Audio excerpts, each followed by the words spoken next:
நம்ம Ashwin sweets and snacks export பண்றதுக்கு 7373041434 மற்றும் www.ashwinsweets.com கான்டாக்ட் பண்ணுங்க.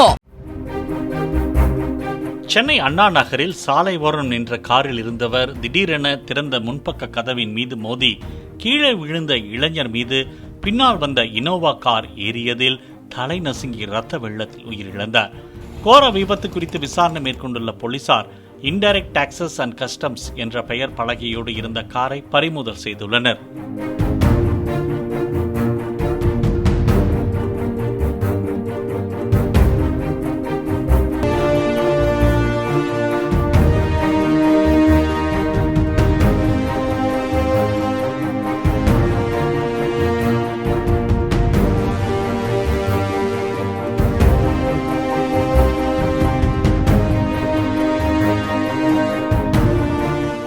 நம்ம Ashwin sweets and snacks export பண்றதுக்கு 7373041434 மற்றும் www.ashwinsweets.com கான்டாக்ட் பண்ணுங்க.